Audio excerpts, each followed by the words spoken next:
దారుణంగా నిజంగా బాధించినందుకు ఆ సీఏని తక్షణమే సస్పెండ్ చేయాలని మేమందరం కూడా డిమాండ్ చేస్తున్నాం. అట్లానే ఈ రాష్ట్రంలో నడుస్తున్న రెడ్ బుక్ రాజ్యాంగానికి స్వస్తి పలకాలి. ఇప్పుడైనా జనం తిరగబడే సమయం వచ్చింది. అందరూ కూడా రోడ్డు ఎక్కాల్సిన అవసరం ఉంది. వైఎస్ఆర్ కాంగ్రెస్ పార్టీ నాయకులు కార్యకర్తలందరికీ ఖచ్చితంగా దీని మీద కఠినమైన చర్యలు తీసుకోవాలని చెప్పి పోలీసు ఉన్నతాధికారులు కోరుతున్నాం. అట్లానే న్యాయస్థానంలో కూడా పోరాటం చేయడానికి సిద్ధంగా ఉన్నాం. హైకోర్టును సంప్రదించి ఇతనికి సరైన వైద్యం అందించట్లేదు. ఇప్పుడు దాకా తూతూ మంత్రంగా ఎస్ఐ పక్కన పెట్టుకొని గుంటూరు గవర్నమెంట్ హాస్పిటల్కి వెళ్ళి కనీసం డాక్టర్లతో ఇతను బాధ చెప్పుకోవడానికి కూడా సమయం ఇవ్వలేదు. అతనే మాట్లాడి ఇతనికి ఎప్పుడో పాత దెబ్బలు ఉన్నాయి, ఎలక్షన్ టైంలో గొడవలు జరిగినాయని చెప్పి కాగితం మీద రాపించి డాక్టర్తో కూడా మాట్లాడనివ్వకుండా పంపించిన నైజం ఈరోజు చూస్తూ ఉన్నాం. ఇంత దారుణంగా హింసించడం అనేది ఎక్కడా చూడలేదు. ఖచ్చితంగా దీని మీద కఠిన చర్యలు తీసుకోవాలని చెప్పి మేము కోరుతున్నాం. అట్లానే మరో ముఖ్యమైన అంశం, ఎలక్షన్ టైంలో కేసులు పెట్టారు ఇతని మీద, ఇదే వ్యక్తి మీద 307 బోత్ పార్టీస్ మీద పెట్టారు. 20 రోజులు జైల్లో ఉన్నాడు. ఆ రోజు బెయిల్ తీసుకొని బయటకు వచ్చాడు. ఆ ఎలక్షన్లో రాజీ పడాలంటే మాకు 40 లక్షలు డబ్బులు ఇవ్వాలని డిమాండ్ చేస్తున్నారు ఆ గ్రామంలో ఉన్న తెలుగుదేశం పార్టీ నాయకులు. ఆ డబ్బులు ఇవ్వలేదనే అక్కసుతోటే ఇతని మీద ఇలాంటి చర్యలు తీసుకుంటున్నారు. దీన్ని ఉదాహరణ చూపించి వాళ్ళని భయపెట్టి వైఎస్ఆర్ కాంగ్రెస్ పార్టీ దగ్గర నుంచి 30 లక్షల నుంచి 40 లక్షల దాకా డబ్బులు వసూలు చేయాలనే ఒక ఆలోచన, దుర్మార్గపు ఆలోచన చేస్తున్నారు. ఎలక్షన్ టైంలో ఆ వేడిలో ఒకరికొకరు తలపడతారు, జరుగుతాయి, గొడవలు జరుగుతాయి, తర్వాత సమసిపోతాయి, తర్వాత ఎవరు ఇష్టం వచ్చినట్టు వాళ్ళు పనులు చేసుకుంటూ ఉంటారు. దానికి డబ్బులు కట్టే కార్యక్రమం ఏంటండి? అంటే అధికారం వస్తే డబ్బులు కట్టాలా? ఇదేం అన్యాయం అండి. ఇంత రాక్షస పరిపాలన జరుగుతూ ఉంది ఇక్కడ. డబ్బులు ఇవ్వలేదనే కక్షతో అతని మీద కేసులు పెట్టే కార్యక్రమం చేస్తున్నారు. కాబట్టి దీన్ని తీవ్రంగా మేము ఖండిస్తున్నాం.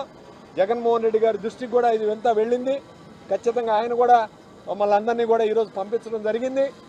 మహేష్ రెడ్డి గారు కూడా ఫోన్లో మాట్లాడారు. ఆయన స్వదేశంలో లేకపోవడం వలన ఈరోజు మేమందరం కూడా వచ్చాం. ఖచ్చితంగా ఒకటే చెప్తా ఉన్నాం, కఠిన చర్యలు తీసుకొని పోలీసు వారిని అట్లానే హైకోర్టును కూడా ఆశ్రయించి రేపు ఎల్లుండిలో హైకోర్టులో కూడా ఫైల్ చేసి తక్షణమే మొన్న దాచేపల్లి పోలీస్ స్టేషన్కి తాళాలు వేశారు, సంఖ్యలు వేశారు. అది పేపర్లో వచ్చింది. అప్పుడైనా ఇతని మీద చర్యలు తీసుకోవాలి. అప్పుడు చర్యలు తీసుకోలేదు. ఇది రెండో తీవ్రమైన ఆరోపణ. ఈరోజు తీవ్రమైన సంఘటన జరిగింది. ఇప్పటికైనా ఇతని మీద యాక్షన్ తీసుకోవాలి. సిఐ భాస్కర్ మీద ఖచ్చితంగా కఠిన చర్యలు తీసుకోవాలి. ఇలాంటి వాళ్ళు పోలీసు వ్యవస్థలో ఉంటే ఎవరికైనా ముప్పి అని చెప్పి తెలియజేస్తూ సెలవు తీసుకుంటూ ఉన్నారు. నమస్కారం. బ్రహ్మనాయుడు గారు మాట్లాడారు. నాలుగో కేసా?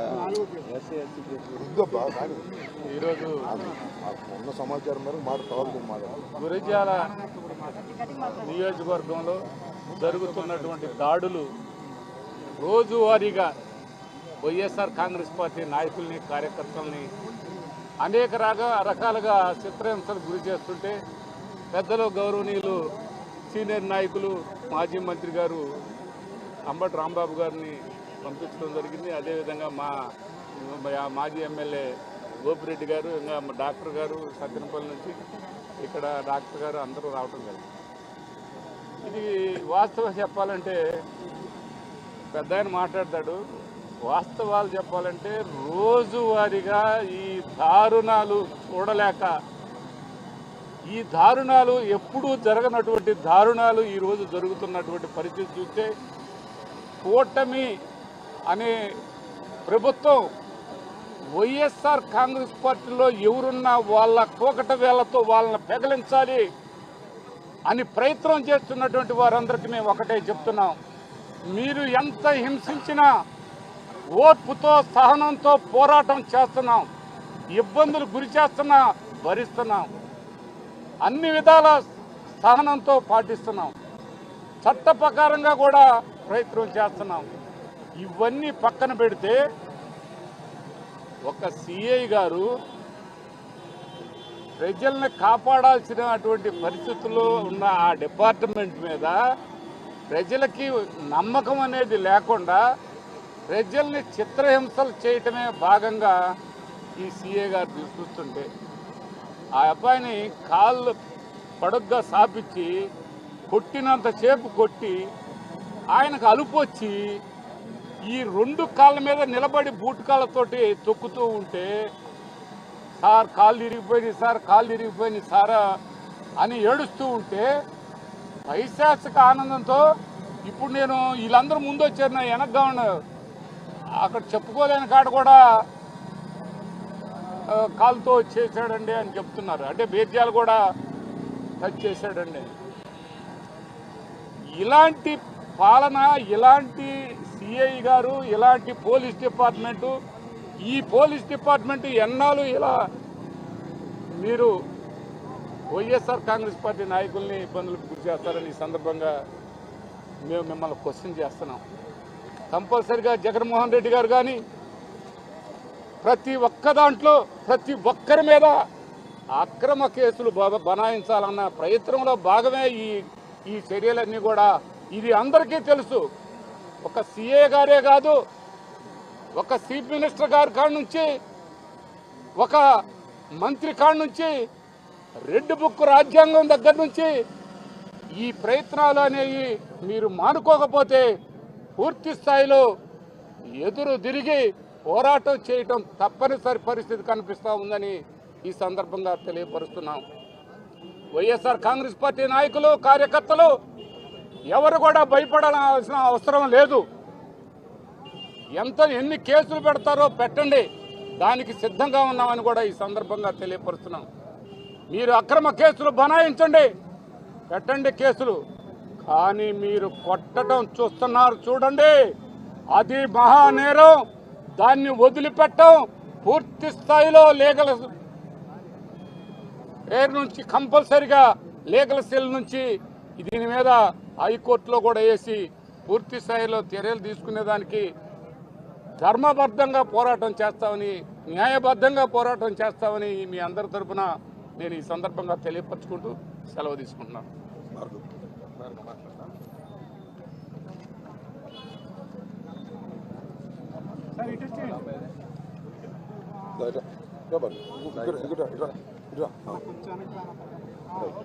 ఈరోజు మనం చూస్తుంది ఇది ఖచ్చితంగా రెడ్ బుక్ పాలనే. మన రాష్ట్రంలో జరుగుతుంది రెడ్ బుక్ పాలన మాత్రం జరుగుతుంది. ఏ సంక్షేమం ఏమీ జరగట్లేదు. వాళ్ళు ఇచ్చిన వాగ్దానాలన్నీ పోయినాయి. కేవలం ఆ పుస్తకం, ఎర్ర పుస్తకం, రెడ్ బుక్, అదే పాలన జరుగుతుంది. అందులో భాగంగానే నిన్న హరికృష్ణని పొద్దున 6ంటికి ఎత్తుకుపోయి అసలు ఏ పోలీస్ వెహికల్ యూజ్ చేయకుండా వేరే వెహికల్, అంటే వాహనము ఎవరికి తెలియకూడదని, అసలు అంటే వాళ్ళ పేరెంట్స్ వెనక ఫాలో అవ్వకపోతే ఎక్కడ తీసుకెళ్ళిపో తెలిసే కదా మనకి. వేరే వెహికల్లో తీసుకెళ్ళి స్టేషన్లో పెట్టకుండా స్టేషన్ కాంపౌండ్లో పక్కన వేరే గదిలో పెట్టి చిత్రహింసలు పెట్టారు.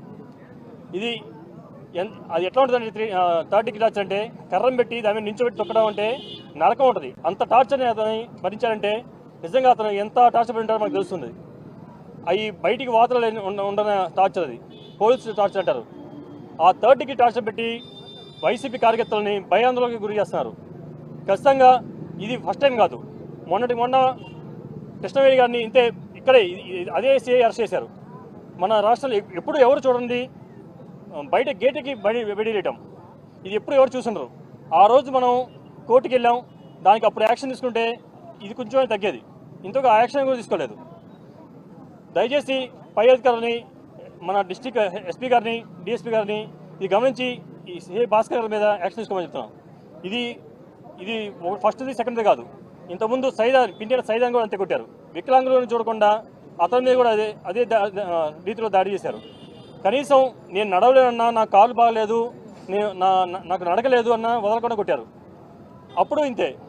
ఇది డిపార్ట్మెంట్ మొత్తం ఆ రెడ్ బుక్ పాలనే నడుస్తుంది.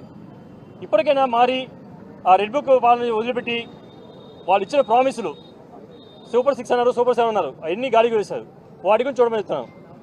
ఇంకోటి, మొన్న ఎలక్షన్లో కొంచెం వాళ్ళ ఊళ్ళో జరిగిన గొడవల్లో కొన్ని పాత బైకులు తగలబడ్డాయని దానికి నష్టపరిహారంగా 40 లక్షలు కట్టమని అడుగుతున్నారంట. అందులో భాగంగానే సిఐ గారు మీకు పిలిచి బెదిరించి, లేదంటే మీ నాన్ని టార్చర్ చేస్తాను, నువ్వు కాకపోతే మీ ఫ్యామిలీని టార్గెట్ చేస్తాము, నేను ఎక్కడ వదిలిపెట్టను, నువ్వు ఎంత దూరం పైన పోతావు, మీ ఫాదర్ ఉన్నారు, మీ మదర్ ఉన్నారు, నువ్వు ఎక్కడ పోయినా మీ ఫ్యామిలీని టార్చర్ చేస్తామని బెదిరించారంట. ఇది అసలు రౌడీజమా లేదా పోలీసులు అర్థం కావట్లేదు. ఖచ్చితంగా వీళ్ళని చేసిన వాళ్ళు మాత్రం ఎప్పుడు ఇదే పాలన ఉండదుగా, పాలన మారుతిగా. ఖచ్చితంగా మళ్ళీ ఈ పోలీస్ డిపార్ట్మెంట్ మళ్ళీ నెక్స్ట్ గవర్నమెంట్గా పనిచేయాలిగా. ఖచ్చితంగా జగన్ ఇచ్చిన మాట, జగన్ అందరికి ఇచ్చిన మాట, మన వైఎస్ఆర్ కుటుంబ సభ్యులు కార్యకర్తలు ఎవరైనా సరే ఇప్పుడు చేసిన టార్గెట్ వాళ్ళు చేసినవన్నీ గుర్తుంచుకోండి. ప్రతి ఒక్కటి వాళ్ళకి రూపాయికి తిరిగిస్తాం ఖచ్చితంగా. కార్యకర్తలందరికీ ఇదే చెప్తున్నాం, పార్టీ మీకు అందరికి అండగా ఉంటుంది. ఖచ్చితంగా హైకోర్టుకి అయితే సుప్రీంకోర్టుకైనా సరే మిమ్మల్ని కాపాడుకుంటాం. అందరూ కలిసికట్టుగా ఉంటే ఎవరు ఏం చేయలేరు. మనం ఇక ముందు ఈ స్టేజ్ ఏ వచ్చిందంటే తెగించి ముందుకెళ్ళాల్సిన స్టేజ్ వచ్చింది. ఖచ్చితంగా అందరూ దేనికైనా తెగించి ఉండే స్టేజ్ వచ్చింది. అది మనం అందరం కలిసి కట్టుగా చేసుకుందాం. ఎంతకైనా సరే హైకోర్టు కానీ సుప్రీంకోర్టు మన లీగల్ గట్టిగా ఉంది, అందరం కూర్చొని చేసుకుందాం. ఎవరిని వదిలిపెట్టాం. ప్రతి ఒక్కరికి మా పార్టీ తరపున అందరూ అండగా ఉంటామని మనస్ఫూర్తిగా అందరూ తెలియజేస్తున్నాం. Thank you.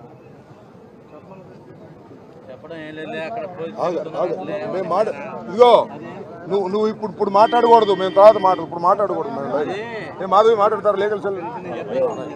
అమ్మ నువ్వు తండ్రివి కదా, దగ్గర అవసరం మాట్లాడరే, చెప్దాం మళ్ళీ మాట్లాడదాం. ఓకే ఓకే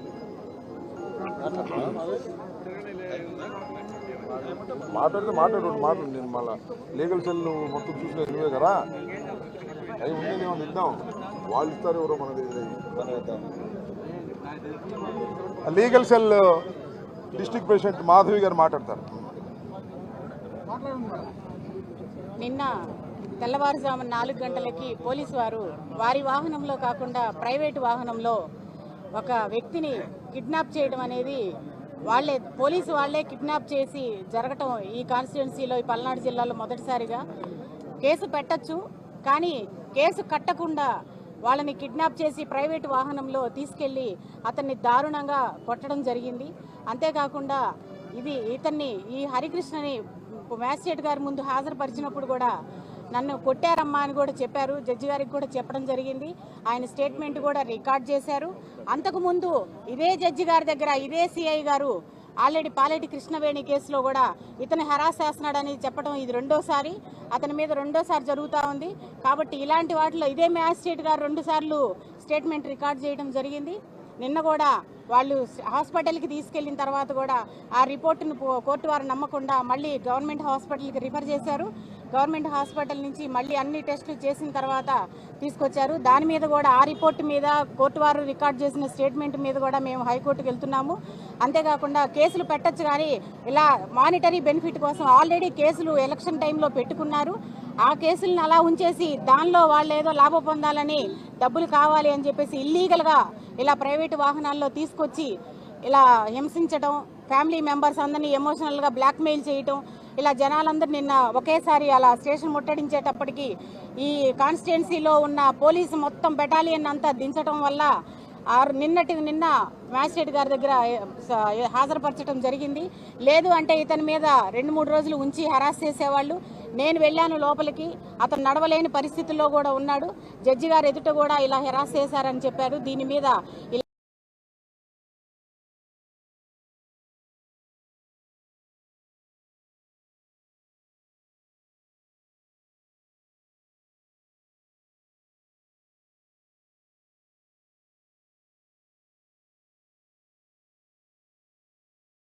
అంతేకాకుండా కేసులు పెట్టచ్చు, కానీ ఇలా మానిటరీ బెనిఫిట్ కోసం ఆల్రెడీ కేసులు ఎలక్షన్ టైంలో పెట్టుకున్నారు. ఆ కేసులను అలా ఉంచేసి దానిలో వాళ్ళు ఏదో లాభం పొందాలని, డబ్బులు కావాలి అని చెప్పేసి ఇల్లీగల్గా ఇలా ప్రైవేటు వాహనాల్లో తీసుకొచ్చి ఇలా హింసించడం, ఫ్యామిలీ మెంబర్స్ అందరినీ ఎమోషనల్గా బ్లాక్మెయిల్ చేయటం, ఇలా జనాలందరూ నిన్న ఒకేసారి అలా స్టేషన్ ముట్టడించేటప్పటికి ఈ కాన్స్టిట్యున్సీలో ఉన్న పోలీసు మొత్తం బెటాలియన్ అంతా దించడం వల్ల నిన్న మ్యాజిస్ట్రేట్ గారి దగ్గర హాజరుపరచడం జరిగింది. లేదు అంటే ఇతని మీద 2-3 రోజులు ఉంచి హరాస్ చేసేవాళ్ళు. నేను వెళ్ళాను లోపలికి, అతను నడవలేని పరిస్థితుల్లో కూడా ఉన్నాడు. జడ్జి గారు ఎదుట కూడా ఇలా హెరాస్ చేశారని చెప్పారు. దీని మీద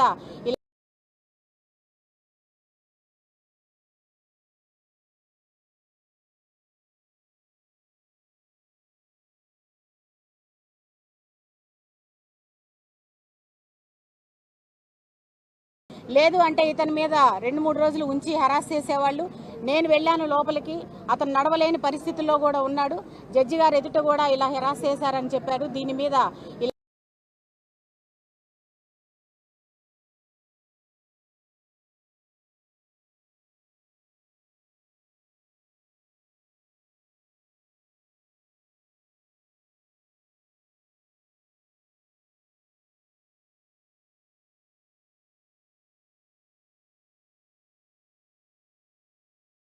వాళ్ళ నాన్నగారు ఏం జరిగింది ఒక మాట 2 మాటలు చెప్పి ఎక్కువ సేపు 2 మాటలు కొద్దిగా అమ్మ నువ్వు వెనుక రాయా నీ పేరు ఎల్లయ్యా అసలు ఏం జరిగింది నువ్వు 4 మాటలు చెప్పి ఎక్కువసేపు 4 మాటలు 4ంటికి వచ్చారు సార్.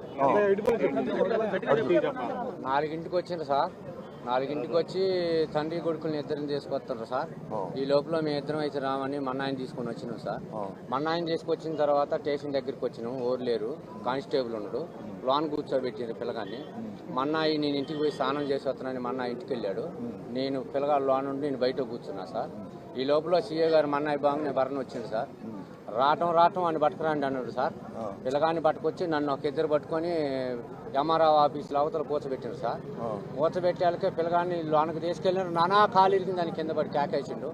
నేను వాళ్ళిద్దరిని నెట్టుకొని వెళ్ళిపోయి వాటేసుకున్నా. పడతానికి వెళ్ళలేదు సార్ అని సీఏ గారిని 2 చేతులు ఎత్తి దండం పెట్టా సార్. దండం పెట్టినా ఒళ్ళు పెట్టలేదు సార్. నన్ను ఒక ఇద్దరు పట్టుకోవటం నా కొడుకుని కొట్టడం సార్. నా ముందే కొడతాడు సార్. దన్నాలు దశకాలు పెట్టినా ఒళ్ళు పెట్టలేదు సార్. సీఏ గారు కాళ్ళ మీద ఇద్దరు కూర్చుర్రు, ఒక ఇద్దరు కొట్టడం. కాళ్ళ మీద ఇద్దరు కూర్చోవడం కొట్టడం. నేను ఏడ్చినా కానీ వదిలిపెట్టలేదు సార్ సీఏ గారు. అదే నుంచి జరిగింది సార్. రైట్ ఓకే మాట్లాడలేదు రైట్ ఓకే. ఈరోజు మహేష్ గారు మాజీ శాసనసభ్యులు ఇన్ఛార్జ్ అయిన మహేష్ గారు విదేశీ పర్యటనలో ఉండి ఉదయం మా అందరికీ ఫోన్ చేసి నేను వెళ్ళలేకపోతున్నాను, తంగిడ గ్రామంలోను అదేవిధంగా తేలుకొంట గ్రామంలోను ఇద్దరు మన పార్టీ వారిని తీసుకెళ్ళి కేసులు పెట్టి హెరాస్ చేశారు, మమ్మల్ని అందరినీ వెళ్ళి రమ్మని ఆయన కోరారు. ఆ ఫోను పెట్టగానే జగన్మోహన్ రెడ్డి గారి దగ్గర నుంచి ఫోన్ వచ్చింది. అన్న తంగిడ గ్రామంలో వైఎస్ఆర్ కాంగ్రెస్ పార్టీకి చెందినటువంటి ఒక యువకుడిని తీసుకువెళ్ళి చిత్రహింసలకు పోలీసు వారు గురి చేశారనే విషయం నాకు చెవికొచ్చింది. అది ఎంతవరకు నిజము ఏమిటి తెలుసుకోండి, అవసరమైతే మీరు వెళ్ళి ఆ కుటుంబాన్ని పరామర్శించండి, తెలుసుకోండి వాస్తవాలని చెప్పడం జరిగింది. ఆ తర్వాత మా లీగల్ సెల్ మాధవికి ఫోన్ చేసి వివరాలు తెలుసుకోవడం జరిగింది. ఇక్కడ ఉన్నటువంటి పెద్దలను కూడా తెలుసుకొని ఈరోజు మేమందరం ఒక టీమ్గా వచ్చి ఉప్పుతోళ్ల హరికృష్ణని అదేవిధంగా చల్లా ప్రేమ్ కుమార్ని ఇద్దరిని కూడా లోపలికి వెళ్ళి పరామర్శించి జరిగిన విషయాలు తెలుసుకొని మీడియా ముందుకు రావటం జరిగింది. చాలా దురదృష్టం, చెప్పాలంటేనే కొంత సిగ్గుగా ఉంది. ఒక ప్రజాస్వామ్య దేశంలో ఒక వ్యక్తిని పట్టుకు వెళ్ళి రక్షక భటులు అనేవారు, అంటే పోలీసులు పట్టుకు వెళ్ళి కొట్టడం, దారుణంగా చిత్రహింసలకు గురి చేయటం అనేది చాలా దారుణమైనటువంటి అంశం. నిజంగా ఉప్పుతోళ్ల హరికృష్ణ చెప్పిన మాటలు నా మాటలుగా చెప్పాలంటే ఆయన ఉదయం 4 గంటలకి పోలీసు వారు వచ్చారు. అది కూడా ఎవరో జానీ భాష అంట, ఆ గ్రామంలో ప్రత్యర్థి రాజకీయ పార్టీకి తెలుగుదేశం పార్టీకి చెందినటువంటి నాయకుడు. ఆయన కారులో వచ్చారు. ఆయన కారులో వచ్చి మీరు రండి అంటే ఏమిటి పోలీస్ వ్యాన్ కూడా కాదు, ఎందుకు మేము ఈయన కారులో రావాలి అని తండ్రి కొడుకులు ఇద్దరు కూడా అడ్డం తిరిగి మేము వస్తాం పదండి పోలీస్ స్టేషన్, కానీ ఆ జానీ భాషా కారులో మేము రాము, ఆయన తెలుగుదేశం ఆయన మాకు వ్యతిరేకంగా ఉన్నాడు, ఆయనే మిమ్మల్ని తీసుకొచ్చి మమ్మల్ని తీసుకెళ్లాలని ప్రయత్నం చేస్తున్నారు, మేము రామని పోలీస్ స్టేషన్కి వచ్చారు. ఇందాక ఆ ఎల్లయ్య తండ్రి గారు చెప్పినట్టుగా వాళ్ళ అన్నను కూడా తోడు తెచ్చుకున్నాడు. ఎల్లయ్య పాప ఒక్కడే కాదు కదా అని వాళ్ళ అన్నగారిని కూడా ఇందాక ఉన్న అన్నగారిని కూడా తోడు తెచ్చుకుని ముగ్గురు కలిసి వచ్చారు. వచ్చిన తర్వాత పోలీస్ స్టేషన్లో మరి ఉప్పుతోళ్ల హరికృష్ణను కూర్చోబెట్టారు. కాసేపు తర్వాత పోలీస్ స్టేషన్ పక్కనే ఉంటుందంట ఇంకొకటి, ఒక ప్రైవేట్ రూమ్, అక్కడికి తీసుకువెళ్ళారు. తీసుకువెళ్ళి హరికృష్ణ చెప్పిన మాటలే చెప్తున్నా నేను. 2 కాళ్ళు చాచి కానిస్టేబుల్స్ 3, ఆ దాచేపల్లి సిఐ పొన్నూరు భాస్కరు,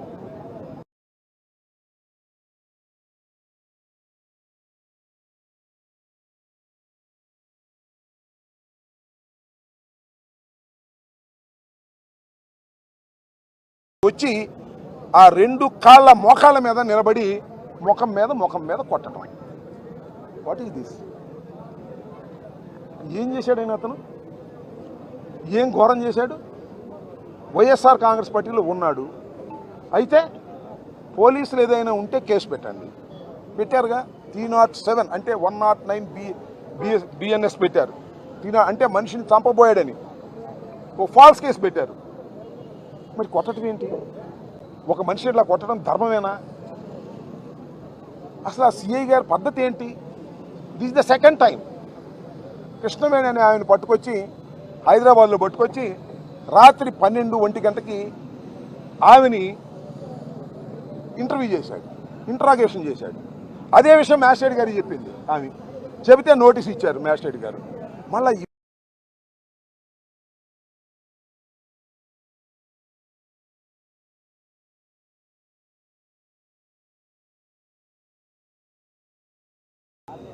వీళ్ళ నాన్నగారు పెదనాన్న వెళ్ళి అరుస్తూ గందరగోళం చేస్తే మళ్ళా మా పార్టీకి చెందిన వాళ్ళందరూ కూడా వెళ్ళి ఏంటి అయితే కొడుతున్నారని పెద్దగా అరిస్తే ఇవాళ పేపర్లో కూడా వచ్చి ఈనాడు రాశాడు, ఇది వైఎస్ఆర్ కాంగ్రెస్ పార్టీ వాళ్ళు దౌర్జన్యం చేశారంట అని రాశాడు ఈనాడు. ఆయన దౌర్జన్యం కాదు, రక్షించుకోవడానికి కేకలేస్తూ వెళ్ళారు. అబ్బో ఇది బయటకు వచ్చేసింది, ఇక మనం అట్టి పెట్టిన లాభం లేదని తీసుకువెళ్ళి కోర్టులో ప్రొడ్యూస్ చేశారు.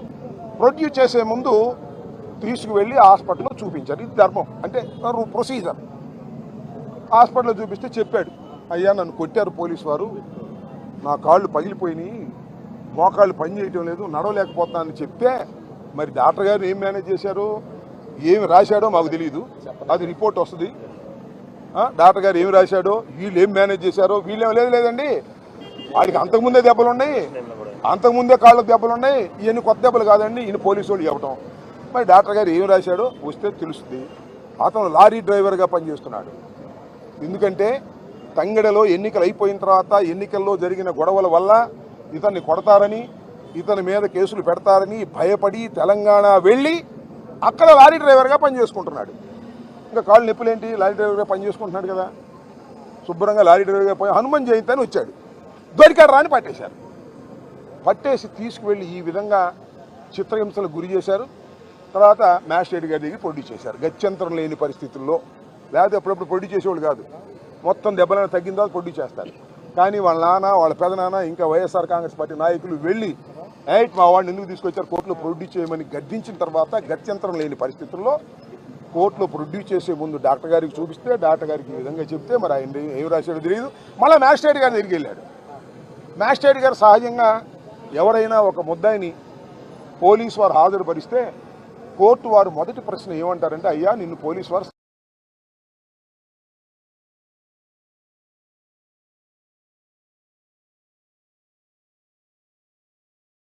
దాని ప్రకారం అడిగితే, అయ్యా నన్ను కొట్టేశారండి, కాళ్ళని నడవలేకపోతున్నాను సార్, పగలు కొట్టేశారు, నేను ఇబ్బంది పడుతున్నాను అని అన్న తర్వాత మా న్యాయవాదులు వెళ్ళి ఆర్గ్యూ చేసి గుంటూరు కోర్టుకు రిఫర్ చేయండి అంటే రాత్రి గుంటూరు కోర్టుకు తీసుకొచ్చారు. జీజీహెచ్కి, సారీ గుంటూరు కోర్టు, గుంటూరు హాస్పిటల్కి, జీజీహెచ్కి తీసుకొస్తే అక్కడ టెస్టులు చేశారు, రాశారు ఏదేదో. మరి పాప మా కుర్రోడు ఎవరిని రానియలేదు. అక్కడ కూడా వాళ్ళని మేనేజ్ చేయడానికి పోలీసు వారు ప్రయత్నం చేశారు. మరి ఆయన ఏ రిపోర్ట్ రాశాడో ఏమో మాకు తెలియదు, కోర్టులో సబ్మిట్ చేస్తారో తెలుస్తుంది. అక్కడ కూడా మ్యానిపులేట్ చేశారనేటువంటి అనుమానం మాకుంది. రిపోర్ట్ వచ్చిందా తెలుస్తుంది. మళ్ళీ అక్కడ నుంచి తీసుకొచ్చి ఉదయాన్నే కోర్టులో ప్రొడ్యూస్ చేస్తే కోర్టు వారు రిమాండ్ ఇచ్చారు. రిమాండ్ లోపల ఉన్నాడు. ఇంకా అతనికి వైద్యం అవసరం. ఈ 2 చోట్ల ఎక్కడైతే కోర్టులో ప్రొడ్యూస్ చేసే ముందు గురజాల్లో హాస్పిటల్లో ప్రొడ్యూస్ చేసి డాక్టర్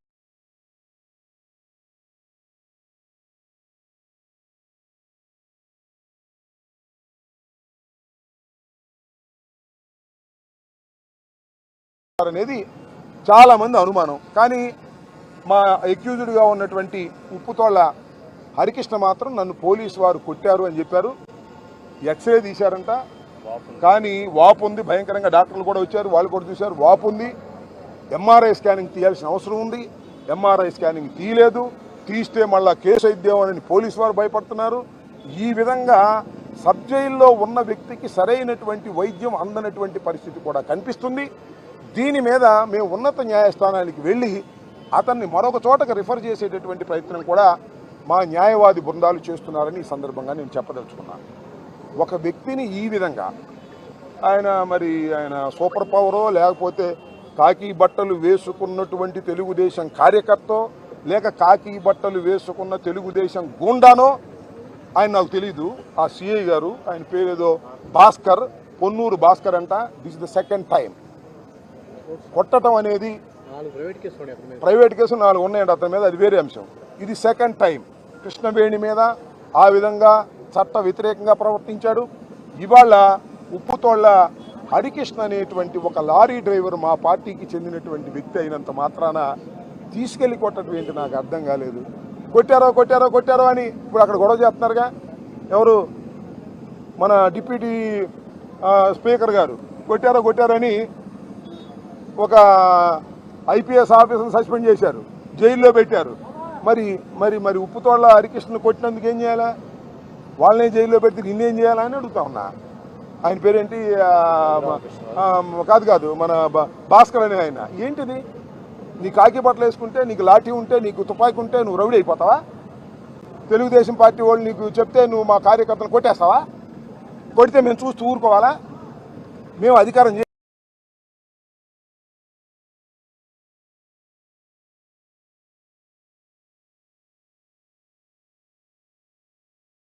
దీనికి సరైన సమాధానం చెప్పవా? ఏమయ్యా భాస్కర్, ఏంటి నీ ఉద్దేశం ఏంటి? ఇది చాలా అన్యాయమైనటువంటి అంశం. ఉప్పుతోళ్ల హరికృష్ణని మీరు ఎన్ని కేసులన్నా పెట్టుకోండి. 307 పెట్టారు. ఎవరిని కొట్టాడా? ఎవరిని హాస్పిటల్లో ఉన్నారా? ఎవరు లేదు. ఒక కంప్లైంట్ ఇచ్చారు, కేసు పెట్టి పాడేశారు. ఇంకా నయ్యం 302 పెట్టేవాళ్ళు. డెడ్ బాడీ దొరకాగాడు భాస్కర్. ఎక్కడ డెడ్ బాడీ దొరికితే రోడ్డు పక్కన మన ఉప్పుతోళ్ల హరికృష్ణ చంపేశాడని పెట్టేసేవాడు ముందు. తర్వాత ఏమవుతాయింది? అందువల్ల ఏంటిది 307 వేయటం అంటే ఏంటి? అవతల దేర్ ఇస్ నో ఇంజురీ. అవతల వాడు హాస్పిటల్లో లేడు, మావాడు మాత్రం హాస్పిటల్లో ఉన్నాడు. నువ్వు కొట్టిన దెబ్బలకి నీ మీద 307 పెడతాం, గుర్తుపెట్టుకో. We're filing a private complaint against the police that 307 నువ్వు ఉప్పుతోళ్ల హరికృష్ణని పట్టుకెళ్లి చంపడానికి ప్రయత్నం చేశావు అనేది వాస్తవాన్ని కూడా మనం చేస్తున్నాం. మీకు అధికారం ఉంటే, మీకు పోస్టింగ్లు ఇచ్చేవాళ్ళు చెబితే మీ ఇష్టం వచ్చినట్టు చేస్తే మేము చూస్తూ ఊరుకోవాలా? ఎంత దుర్మార్గం ఇది! నువ్వు మర్డర్ కేసు పెట్టుకుంటావో, అటెంప్ట్ మర్డర్ పెట్టుకుంటావో, లేకపోతే ఇంకో కేసు పెట్టుకుంటావో, నీ ఇష్టం పెట్టుకో. కోర్టులో మేము తేల్చుకుంటామని మనం చేస్తున్నాం. కానీ మ్యాన్ హ్యాండిల్ చేయటం, హెరాస్ చేయటం, బీట్ చేయటం, కొట్టడం, ఒక ముద్దాయిని మీరు కొట్టడం ఎంతవరకు ధర్మం అనేది ఇక్కడ ఆలోచించుకోవాలి పోలీస్ డిపార్ట్మెంట్. టోటల్గా మనం చేస్తున్నాం. నిజంగా పోలీస్ డిపార్ట్మెంట్కి కాస్తైన మొరాలిటీ ఉంటే department has to take immediate action on Bhaskar. ఇమీడియట్గా అది సస్పెండ్ చేయండి. మ్యాజిస్ట్రేట్ గారు ముందు చెప్పాడు, అది మెమో ఇచ్చారు మ్యాజిస్ట్రేట్ గారు 2 కేసుల్లోనూ. You take an action. Department action తీసుకోగలుగుతారా? తీసుకోరా? తీసుకోకపోతే ఎలా యాక్షన్ తీసుకోవాలో మాకు తెలుసు. చట్టపరమైనటువంటి యాక్షన్ తీసుకుంటాం. న్యాయస్థానాలు ఉన్నాయి, న్యాయస్థానాలకు వెళతాం. లీగల్గా పోరాడే శక్తి, యుక్తి, ధైర్యం వైఎస్ఆర్ కాంగ్రెస్ పార్టీకి ఉంది, జగన్మోహన్ రెడ్డి గారికి ఉంది. ఈ పిచ్చి కేసుల వల్ల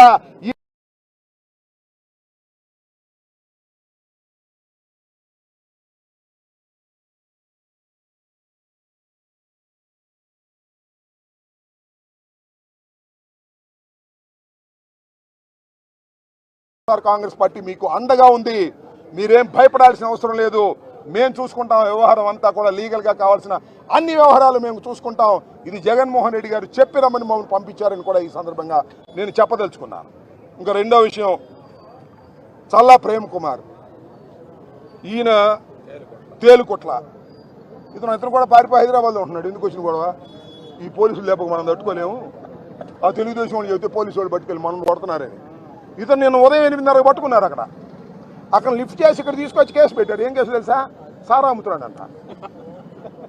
వాడు పారిపోయి అక్కడ దాక్కుంటే ఎక్కడ కేసు పెడతామని ఆయన యానిమేషన్ చేసుకుంటున్నాడు. ఆయనకి జీతం వస్తుంది, ఇంటర్మీడియట్ చదువుకున్నాడు. ఇక్కడ సారా అమ్ముతున్నాడు. మమ్మల్ని అమ్మనిచ్చారా సారా? మీరు మమ్మల్ని అమ్మనిస్తారా సారా? మీరే అమ్ముకుంటున్నారు, మీకే జాటలు అమ్ముకోవడానికి. తెలుగుదేశం కార్యకర్తలు అమ్ముకోవడానికే బెల్ట్ షాపులు చాలట్లేదు. ఆ బెల్ట్ షాపులకేమో లక్షల లక్షల పాటలు పెట్టి మీరు అమ్ముకుంటుంటే మా వాడు అమ్ముకుంటానికి కేసు పెట్టారు. అంటే బెయిల్ రాకుండా ఉంటుంది కాబట్టి. ఎన్నో లీటర్లు పెట్టారు, 4 లీటర్లు పెడితే బెయిల్ రాదంట.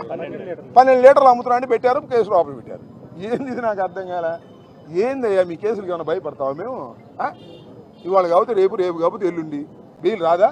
శాశ్వతంగా లోపలే ఉంటారా? ఏంటిది? ఈ రకమైన దారుణానికి పోలీసులు ప్రవర్తించడం దుర్మార్గం. పోలీసులు అంటే నేను అందరూ అంటలేదు కదా, కానీ భాస్కర్ లాంటి తలబిరుసు సిఐల గురించి చెప్తున్నా. ఇలాంటి వాళ్ళు ఉన్నారు కొన్ని చోట్ల. ఇక్కడ చూశాను మొన్న వాసు అని ఒక ఆయన ఇట్లాగే ఒక ఆమె మీద 307 పెట్టాడు. ఇట్లాగే ఏమీ లేదు పెట్టారు. ఇట్లా కొంతమంది సిఐలు అక్కడ చిలకూరుపేటలో ఉన్నాడు, ఆయన పేరేంటే సుబ్బరాయుడు. ఈ ముగ్గురికి ఓవర్ యాక్షన్ అయిపోయింది. మరి పోస్టింగ్లు ఇది సరిపోయిందా? పోస్టింగ్లతో అయిపోద్దా మీకు?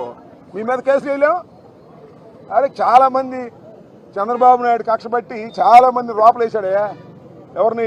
ఐజీ స్థాయిలో ఆయన పిఎస్ఆర్ ఆంజనేయులు గారిని లోపలేశాడు. మీరు ఒక లెక్క మా గవర్నమెంట్ లోపలేయడానికి లెక్క అంటాయా మాకు? కానీ బుద్ధి ఉండాలి, జ్ఞానం ఉండాలి, మంచి ఉండాలి, మొరాలిటీ ఉండాలి, ధర్మం ఉండాలి, న్యాయం ఉండాలి. మీరు కాకి బట్టలు వేసుకొని తెలుగుదేశం వాళ్ళు చెప్పినట్టుగా మనుషుల్ని తీసుకెళ్ళి మా కార్యకర్తలను కొట్టి హింసించి ఏమి సాధిస్తారని అడుగుతా ఉన్నా. ఏమి సాధించరు. మీ సర్వీసులో బ్యాడ్ మార్క్ వేస్తాం, మీ సంగతి చూస్తామని కూడా ఈ సందర్భంగా నేను చెప్పదలుచుకున్నాను. ఎవరు భయపడవలసిన అవసరం లేదు. పోలీసు వారు పెట్టేటువంటి కేసులకి. కేసులు పెడితే ఇమీడియట్గా మా లీగల్ సెల్కి చెప్పండి. మాధవ్ గారు జిల్లా లీగల్ సెల్ ఉన్నారు. ఇక్కడ మా గుంటూరులో లీగల్ సెల్ ఉంది, రాష్ట్ర వ్యాప్తంగా లీగల్ సెల్ ఉంది.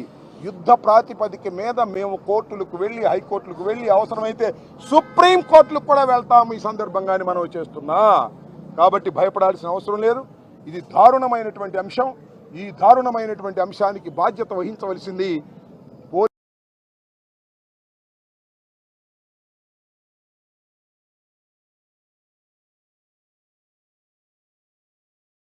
చాలా దుర్మార్గమైనటువంటి విషయం అని కూడా ఈ సందర్భంగా నేను చెప్తూ మరొకసారి చెప్తున్నాను. ఉప్పుతోళ్ల హరికృష్ణ వారి కుటుంబానికి వైఎస్ఆర్ కాంగ్రెస్ పార్టీ అండగా ఉంటుంది, దండగా ఉంటుంది. మహేష్ వచ్చిన తర్వాత మళ్ళీ వీరి కుటుంబాన్ని కూడా తీసుకువెళ్ళి జగన్మోహన్ రెడ్డి గారికి తీసుకెళ్ళడం కూడా జరుగుతుందని కూడా వారి సత్యమణి కూడా ఉంది ఇక్కడ. పాపం బాధపడతా ఉన్నారు. ఏం భయపడాల్సిన అవసరం లేదమ్మా, వీ విల్ టేక్ కేర్. మా వైపు నుంచి అన్ని విధాల సహాయ సహకారాలు ఉంటాయని కూడా మేము చెప్తూ, ఈ కేసు విషయంలో కూడా మిమ్మల్ని ఎవరైతే నిర్బంధించి తప్పుడు కేసులు పెట్టి కొట్టి వేధించారో ఆ అధికారుల మీద యాక్షన్ తీసుకునేంత వరకు కూడా మేము నిద్రపోమని కూడా ఈ సందర్భంగా చెప్పదలుచుకున్నాం. Thank you. మాట్లాడతామమ్మా. ఉప్పుతోళ్ల హరికృష్ణ భార్య చెప్పమ్మా. నా పేరు భార్గవి, హరికృష్ణ వాళ్ళ భార్యని. పొద్దున్నే 4 గంటలకు వచ్చి తీసుకొచ్చి